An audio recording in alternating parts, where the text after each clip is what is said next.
എണീക്കമ്മേ.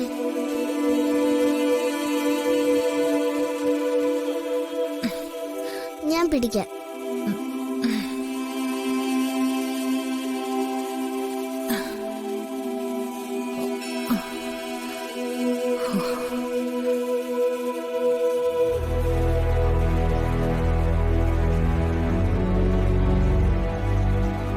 ചായ കുടിക്കമ്മേ. കുടിക്കാൻ തോന്നില്ല മോളെ. അതൊന്നും സാരമില്ല. അമ്മ ചായ കുടിക്ക്. കുടിക്കമ്മേ.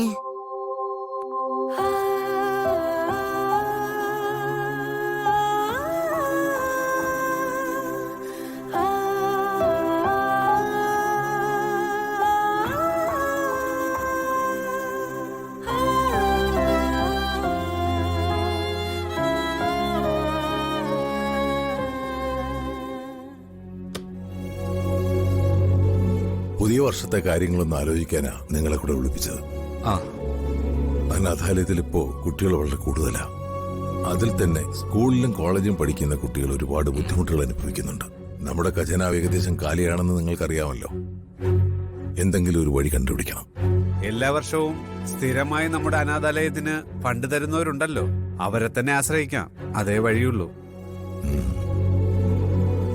പുതിയ തലമുറ അനാഥാലയങ്ങളോടൊരു അകൽച്ച കാണിക്കുന്നുണ്ടോ എന്നൊരു സംശയമുണ്ട്. അങ്ങനെയൊന്നും അല്ല സ്വാമി. പുതിയ തലമുറയ്ക്ക് ചാരിറ്റി ചെയ്യാൻ താല്പര്യം വളരെ കൂടുതലാണ്. പക്ഷേ അവരുടെ വരുമാനവും കുടുംബത്തിലെ ചെലവും കഴിഞ്ഞിട്ട് വേണ്ടേ ചാരിറ്റിക്ക് വേണ്ടി ചെലവാക്കാൻ. അതും കൂടെ നമ്മൾ മനസ്സിലാക്കണം. അനാഥാലയത്തിലേക്ക് ഡൊണേഷൻ ആവശ്യപ്പെട്ട നിരസിക്കാൻ പറ്റാത്ത ചില ബന്ധങ്ങളും സ്വാമിജിക്കുണ്ടല്ലോ. സ്വാമി ആ ഫോണെടുത്തൊന്ന് വിളിച്ചു നോക്കൂ. ഒരു പാലം ഇട്ടാൽ അങ്ങോട്ടും ഇങ്ങോട്ടും എന്നാണല്ലോ പറയുന്നത്. സ്വാമി ധൈര്യമായിട്ട് വിളിക്കണം. നിങ്ങൾ പറയുന്നതൊക്കെ സത്യം തന്നെയാ. പക്ഷെ എത്ര തവണയെന്ന് വെച്ചാ അവരുടെയൊക്കെ മുന്നിൽ കൈനട്ടുന്നത്. ബിസിനസ്സുകാരല്ലേ സ്വാമി, അവരുടെ കയ്യിൽ ഒരുപാട് പണം കാണും. ഒന്നും നമുക്ക് വേണ്ടിയല്ലല്ലോ, അതെ, എല്ലാം കുഞ്ഞുങ്ങൾക്ക് വേണ്ടിയല്ലേ. സ്വാമിജി വിളിക്ക്. അതിലൊരു നാണക്കേടും വിചാരിക്കണ്ട. അപ്പോ വിളിക്കല്ലേ, വേറെ വഴിയില്ലല്ലോ.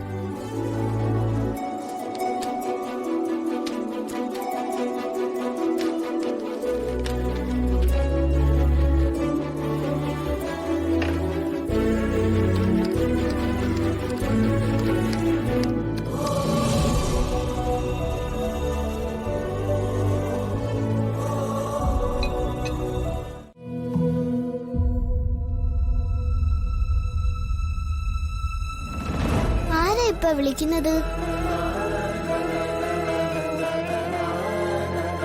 സച്ചിൻ വിളിച്ചാലോ? അല്ലെങ്കിൽ വേണ്ട, അമ്മയ്ക്ക് സച്ചിനൊന്നും ഇഷ്ടമല്ലല്ലോ. പിന്നെ ആരെ വിളിക്കും? ഗൗരി ഒന്ന് വിളിച്ചു നോക്കാം.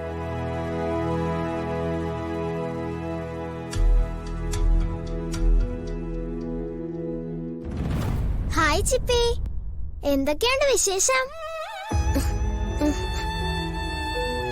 അയ്യോ, ചിപ്പി എന്തിനാ കരയുന്നേ? എന്തു പറ്റി? എന്റെ അമ്മയ്ക്ക് തീരെ സുഖമില്ല. എന്റെ അമ്മയ്ക്ക് ചിക്കൻ ബോക്സാ. അയ്യോ, നിനക്കൊന്ന് ഇവിടം വരെ വരാമോ? എന്റെ അമ്മ ഹോസ്പിറ്റലിൽ കൊണ്ടുപോവാനാ. അല്ല, ഇന്ദോട്ടി എവിടെ? ഇന്ദോട്ടി തലവേദനയെന്ന് പറഞ്ഞ് കിടക്കുക. എന്താ മോളെ പ്രശ്നം? ചിപ്പിയുടെ അമ്മയ്ക്ക് തീരെ സുഖമില്ല. ആന്റി ആശുപത്രി കൊണ്ടുപോവാനാ ഞങ്ങളോട് അങ്ങോട്ട് ചെല്ലുമെന്നോട് ചോദിച്ചത്. ഫോണിൽ കരയുമായിരുന്നു അമ്മമ്മേ. എന്താ ചിപ്പിയുടെ അമ്മയുടെ അസുഖം? അവരുടെ അമ്മയ്ക്ക് ചിക്കൻ ബോക്സാ. അതേതായാലും നന്നായി. അവരെ മറ്റുള്ളവരോട് കാണിച്ച ക്രൂരതയ്ക്ക് ദൈവം കൊടുത്ത തിരിച്ചടി തന്നെയാ.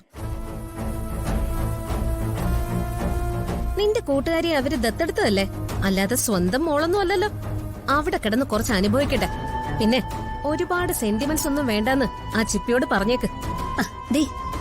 നീ എന്താ അനഘി പറയുന്നേ? അവന്തികക്ക് ഞങ്ങളെക്കാൾ കൂടുതൽ ശത്രുത നിന്നോട് തന്നെയാ. എന്നാലും ഈ സമയത്താണ് ഇതൊക്കെ കാണിക്കുന്നത്. ഒരവസരം കിട്ടുമ്പോഴല്ലേ നന്ദി കാണിക്കാൻ പറ്റൂ, അല്ലേ എനിക്ക്? ചിക്കൻ ബോക്സ് ആയതുകൊണ്ടാ. വേറെ ഏതെങ്കിലും അസുഖം പിടിപെട്ട് കിടക്കുമായിരുന്നെങ്കിലേ ഞാനൊന്ന് പോയി കണ്ടേനെ. ഇവളും കൊള്ളാം, നീയും കൊള്ളാം. എടി, മനുഷ്യർക്ക് ഏത് സമയത്തും അസുഖം വരാം. സഹായിച്ചില്ലെങ്കിലും ഈ സമയത്ത് എങ്ങനെ പരിഹസിക്കരുത്. അത് എത്ര വലിയ ശത്രുവാണെങ്കിലും ശരി. അതൊക്കെ ശരിയാ അമ്മേ. പക്ഷേ ചിക്കൻ ബോക്സ് പിടിച്ചു കിടക്കുന്ന അവരുടെ അടുത്തേക്ക് ഈ കുട്ടികളെ എങ്ങനെ കൊണ്ടുവിടും? ചിപ്പിയുടെ അമ്മേ ആശുപത്രി കൊണ്ടുപോവാനല്ലേ? അത് കഴിഞ്ഞ് ഞങ്ങളിങ്ങ് വരാം. അല്ലെങ്കിൽ അച്ഛനും കൂടെ വാ. ചിപ്പിയുടെ കരച്ചിലിട്ടിട്ട് സഹിക്കുന്നില്ല അച്ഛാ. രക്തബന്ധമൊന്നും അല്ലല്ലോ, വളർത്തുമോളല്ലേ. പിന്നെന്തിനാ ആ കൊച്ചു കിടന്ന് കരയുന്നേ? വലിയ ബിസിനസ് ലേഡിയല്ലേ. പരിചാരകരും ആരാധകരും ആരുമില്ലേ ആശുപത്രി കൊണ്ടുപോവാൻ? ആന്റി എന്താ പറഞ്ഞേ? ചിപ്പി വളർത്തുമോളാണെന്നോ? അതൊരു വലിയ കഥയാ. സ്നേഹേ, മതി നിർത്ത്. നിങ്ങൾക്ക് എന്താ പറഞ്ഞാ മനസ്സിലാവത്തില്ലേ? ആവശ്യമില്ലാത്ത കാര്യങ്ങൾ കുഞ്ഞുങ്ങളോട് പറഞ്ഞു കൊടുക്കരുത്. രക്തബന്ധം കൊണ്ടല്ല സ്നേഹത്തിന്റെ ആഴവിളക്കുന്നത്. അങ്ങനെയാണെങ്കിൽ അവന്തിയുടെ അനീതിയെ ഇവിടെ നമ്മൾ എന്തിനാ സ്നേഹിക്കുന്നത്? ഇവള് നമ്മളെ സ്നേഹിക്കുന്നതിന്.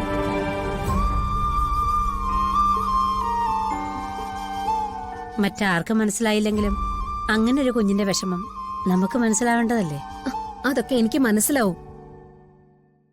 പക്ഷേ എന്റെ ചേച്ചിയെ പോലെ ഞാനും നിങ്ങളോട് പെരുമാറിയിരുന്നെങ്കിലേ നിങ്ങൾ എന്നെ അന്നേ ഇറക്കി വിടില്ലായിരുന്നോ?